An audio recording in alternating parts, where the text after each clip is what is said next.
আওয়ামী লীগ ফিরে আসবে। কাউকে আপনি নিষিদ্ধ করে, এখন তো বুঝতেছেন নিষিদ্ধ করে খুব বেশি দিন রাখা যাবে না, কারণ নিষিদ্ধটা সারা পৃথিবী চায় না। আমেরিকা চায় না, ইন্ডিয়া চায় না, কেউই চায় না পৃথিবীর যে একটা দল নিষিদ্ধ থাক।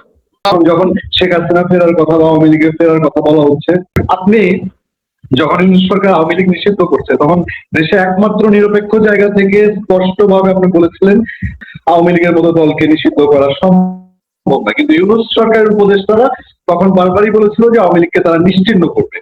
এখন এসে উপদেষ্টা মাহফুজ, সাবেক উপদেষ্টা, সে বলছে আওয়ামী লীগ ফিরে এসেছে, আওয়ামী লীগ আছে, ফিরে চলে এসছে।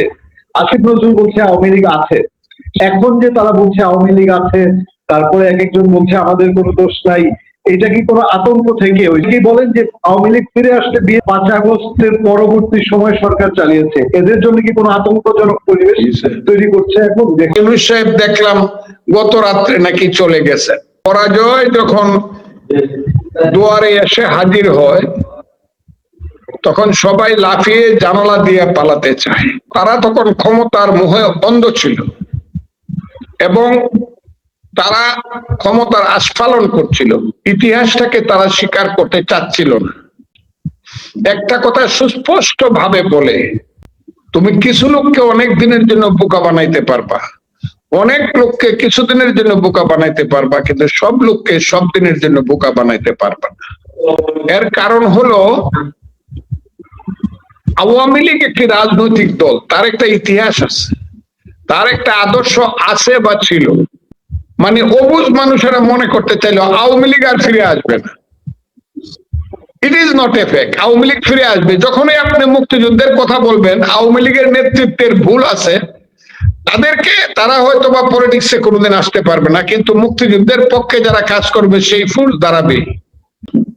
এই জায়গাতে কিন্তু আমার মনে হচ্ছে একটা মস্ত বড় গেট থেকে যাচ্ছে রাজনীতির। আমরা ইচ্ছাকৃতভাবে অপশক্তিকে এইখানে সুযোগ করে দিচ্ছি কিনা, এটা আমার মনে কিন্তু প্রশ্ন আছে। কাউকে আপনি নিষিদ্ধ করে, এখন তো বুঝতেছেন নিষিদ্ধ করে খুব বেশি দিন রাখা যাবে না, কারণ নিষিদ্ধটা সারা পৃথিবী চায় না। আমেরিকা চায় না, ইন্ডিয়া চায় না, কেউই চায় না পৃথিবীর যে একটা দল নিষিদ্ধ থাক।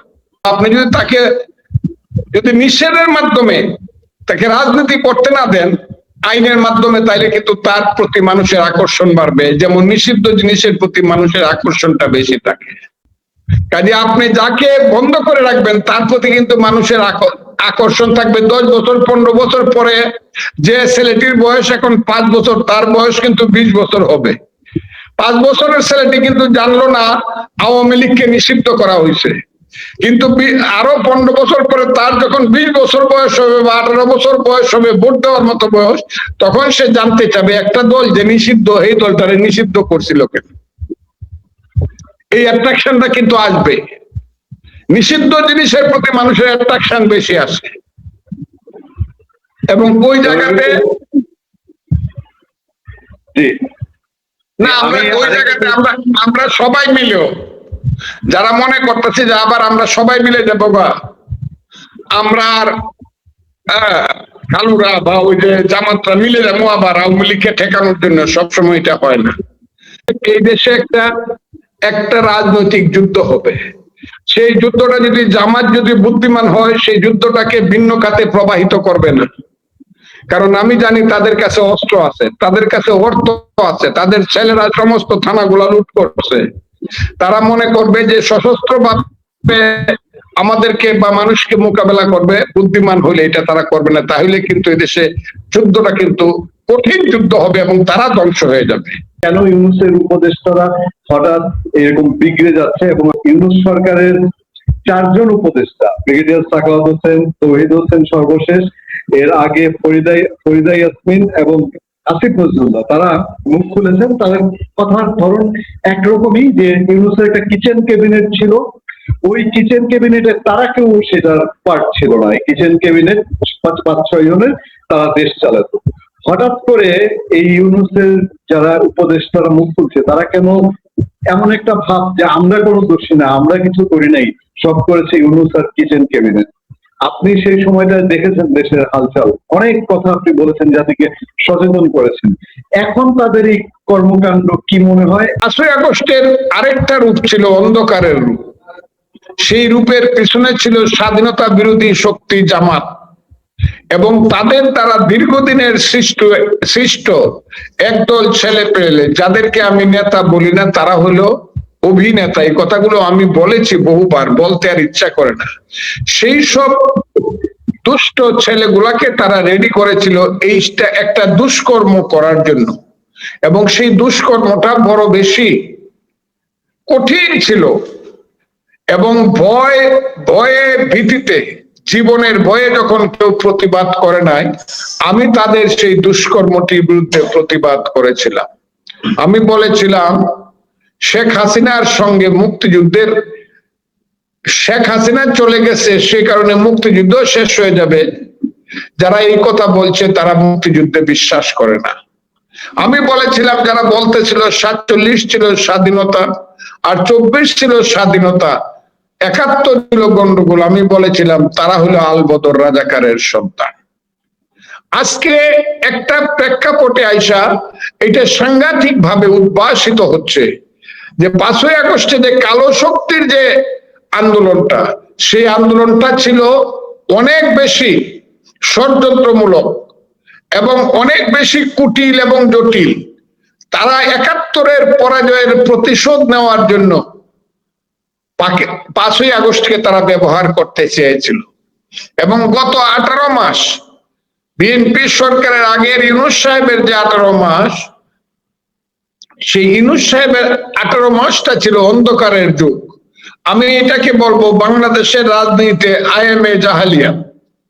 সেই অন্ধকারের যুগে ইউনূস সাহেব যা করতে চেয়েছিল, এবং এই যে ছেলে পেলে তাকে ধরে কালো শক্তি যারা এটাকে সার্বিকভাবে সহযোগিতা করে এই দেশটাকে জাহান্নামে পরিণত করতে চেয়েছিল, এবং দেশের 71 সনের মুক্তিযুদ্ধকে অস্বীকার করে বাঙালি জাতির শ্রেষ্ঠ অর্জন বাংলাদেশকে যারা অস্বীকার করতে চেয়েছিল, এখন সময়ের বিবর্তনে খুব দ্রুত সময়ের মধ্যে এটা প্রতিভাত হয়েছে এবং প্রতিষ্ঠিত হয়েছে যে কালো শক্তি জামাত এবং এইসব দুষ্ট ছেলে পেলে, আমি এদেরকে আর কি বলবো, তারা আসলে ষড়যন্ত্র করেছিল এবং সেই ষড়যন্ত্রটা ধরা পড়ে গিয়েছে। ইউনূস সাহেব ছিল তাদের সবারই গডফাদার, সমস্ত অপকর্মের গডফাদার ছিলেন ইউনূস সাহেব, আর তারা ছিল ইউনূস সাহেবের আসল শক্তি। এখন সবগুলো ধরা পড়ার কারণে ইউনূস সাহেব দেখলাম গত রাত্রে নাকি চলে গেছে, আসবেন কিনা জানি না, কিন্তু আমার ধারণা ইতিহাসের দায় ইউনূস সাহেবকে মিটাতেই হবে।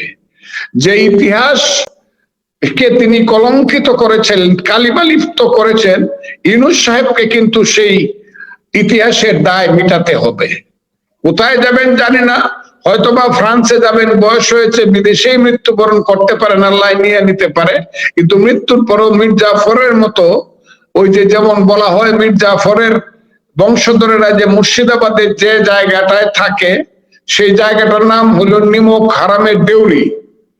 ইউনূস সাহেবেরও যদি কেউ থেকে থাকে, সেইটা আজকের আধুনিক জগত ইউনূস সাহেবের সেই কর্মকাণ্ডটা নিমক হারামের দেউরিতে যারা থাকে তাদের সঙ্গে পরিগণিত হবে এবং তাদের সঙ্গে যুক্ত হবে। আমি তাই মনে করি এখন সেই সবাই এখান থেকে ছাড়া পাইতে চাচ্ছে, ইতিহাসের দায় কেউ নিতে চাচ্ছে না।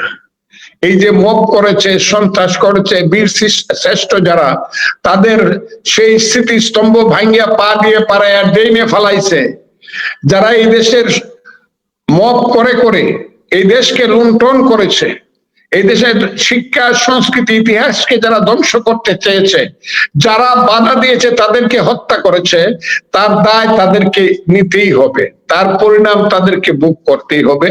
এই কারণে এখন সবাই বাঁচতে চাচ্ছে। এটাকে বলে ইয়া নফসি ইয়া নফসি ইয়া নফসি, যেটা হাসরের দিনে পাপীরা সবাই বলবে আর কি। এই হলো অবস্থাটা, ইয়া নফসি শুরু হয়েছে।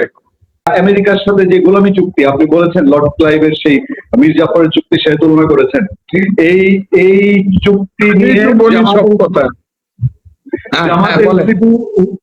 জামাত এনসিপি এগুলা নিয়ে কোনো কথা বলে না, এই শিশু মৃত্যু নিয়েও বলে না, এই আমেরিকার গোলামি চুক্তি নিয়েও বলে না। এটা কি কারণ মনে হয় আপনার?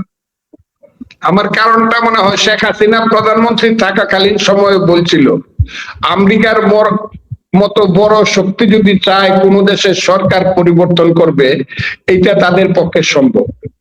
এটা উনি নিজের কথাটা বুঝেই কথাটা বলছিল। এটা তো জানেন তো এই কথাটা, শেখ হাসিনা নিজে কিন্তু কথাটা বলছিল। কথাটা বুঝছেন না? কাজে বড় বাড়ির সঙ্গে হঠাৎ করে কেউ ঝগড়া করতে যায় না, মনে করে আচ্ছা বড় বাড়ি আছে দেখি এটাকে ম্যানেজ করা যায় কিনা। কিন্তু আমি মনে করি বিএনপির এই জায়গাটা পার্লামেন্টে তোলা উচিত, এবং বিএনপির যারা চুক্তিটা করছে এই চুক্তিটা পরিবর্তনের জন্য, সঠিক চুক্তিটা করার জন্য চেষ্টা করা উচিত। তা না হলেও যে আমি যেটা বলছি এটাই ঠিক, আমরা আগামী ওই যে যেমন মীর জাফরের সঙ্গে লর্ড ক্লাইভের চুক্তির কারণে 200 বছর গোলাম হয়ে গেছিলাম, 74-এর মন্বন্তর হয়েছিল, এইটা পৃথিবীতে কোনোদিনই হয় না। একটা দেশের 3 ভাগের 1 ভাগ লোক মরে গেছিল না খায়া এই চুক্তির কারণে। কারণ এই চুক্তির কারণে তারা এই দেশটাকে লুণ্ঠন করতে পারছে। আমার সমস্ত সোনা দানা, আমার সমস্ত মসলিন কাপড় চোপড়, আমার সমস্ত তৎকালীন সময়ের মতো করে জগৎ সেটের ব্যাংক ট্যাঙ্ক সব লুট করে নিয়ে গেল ব্রিটিশরা। কাজে আমি হয়ে গেলাম দরিদ্র মানুষ, না খায়া মরলো। আমেরিকার সঙ্গে এই চুক্তিটা ঠিক হয় নাই। আমি জানি না আমার দল আছে কিনা, যদি থেকে থেকে কেমন করে থাকবে, কারণ আমার দল তো তখন ক্ষমতায় ছিল না। হয়তো বাইরেতে তাদেরকে জিজ্ঞাসা করলে বা জিজ্ঞাসা করলো তাদের তো কিছু করার ছিল না। তবে এখন যেহেতু আমরা সরকারে আছি, জিনিসটা খুব সঠিকভাবে খতিয়ে দেখা উচিত। এবং এটা যদি দেশের ধ্বংসের কারণ হয়, যদি দেখা যায় আমার দেশের একটা অংশ, এই কথাটা আমি সব সময় বলি যে 1971 সনের 23শে মার্চ, 26শে মার্চ আমাদের স্বাধীনতা দিবস, 23শে মার্চ ফারল্যান্ড ছিল তখন পাকিস্তানে মার্কিন রাষ্ট্রদূত বঙ্গবন্ধুর কাছে আইসা বলছিলেন কিন্তু যে তুমি শুধু দ্বীপটা দিয়ে দাও, তোমার সেন্ট মার্টিন দ্বীপ যুদ্ধ করতে হবে না, তোমার পূর্ব পাকিস্তান স্বাধীন হয়ে যাবে। তখন বঙ্গবন্ধু কিন্তু ফারল্যান্ডের মুখের উপরে বলছিল আমার দেশের 1 ইঞ্চি মাটি দিয়ে আমি কারো সঙ্গে চুক্তি করতে রাজি না, মুখের উপরে বলে দিয়েছিল। আমিও মনে করি যদি আমার দেশের মাটি গিয়া থাকে এই চুক্তিতে, যদি পার্বত্য চট্টগ্রামের মতো অঞ্চল যদি বিপদে পড়ে থাকে, যদি এখানে একটা খ্রিস্টান রাষ্ট্র প্রতিষ্ঠা করার চক্রান্ত হয়ে থাকে, যদি ওই ইহুদি ইসরায়েলের মতো এখানে একটা খ্রিস্টান রাষ্ট্র প্রতিষ্ঠা করিয়া আমার অনাগত ভবিষ্যতের সমস্ত সন্তানদেরকে নির্ঘুম রাত কাটাতে বাধ্য করে, তাহলে এই ধরনের চুক্তির ব্যাপারে আমাদের প্রতিবাদ করা উচিত বলে আমি মনে করি। এতে কাম হোয়াট মে, কপালে যা আছে তা, আমি এটা মনে করি। তবে মেরুদণ্ড সোজা করে দাঁড়াইলে, আলেকজান্ডারও কিন্তু পুরুর কাছে অনেক সময় বলতে হয় yes you are son of the soil, so I shall forgive you, but I shall not মানে go to battle with you। আমি তাই মনে করি যে আমাদের মাথা উঁচু করে মেরুদণ্ড সোজা করে দাঁড়ান। পৃথিবীর যে কলকাতা, বাংলাদেশ আমার, বাংলাদেশে আমরা যুদ্ধ করে সৃষ্টি করছি। আমি আর কথা বলতে চাই না, শুধু আপনার মাধ্যমে বলতে চাই, আজকে আমি যে ঘরে বসে আছি এখানে অনেকেই আছে, আমরা সবাই হয়ে গেছি ক্ষতিগ্রস্ত হতভাগা মানুষ। হাওর অঞ্চলে নষ্টগ্রাম মিঠামনের প্রায় সব ধান চলে গেছে। আমি যে কথাগুলো আপনার সাথে বলি, আমার মনে কিন্তু কথাটা হইলো আমার দেশের মানুষ আগামী 1 বছর না খায় থাকতে হবে, এবং এইবার যে ক্ষতি হয়েছে এটা 5 বছরে এই ক্ষতিটা পরিপূরণ করতে পারবে না। কাজে আপনার মাধ্যমে এখনো বলছি, আমাদের সরকার তো আছে, সারা পৃথিবীর সমস্ত সাহায্য সংস্থাকে আমি আহ্বান করি, এইখানে বসে সবসময় চিন্তা করি, প্রতিদিন আমার নেতারা চিন্তা করি কি করলে পরে আমার দেশের মানুষ বাঁচবে, আমার দেশে, কারণ হাওর অঞ্চলটা ধ্বংস হয়ে গেছে।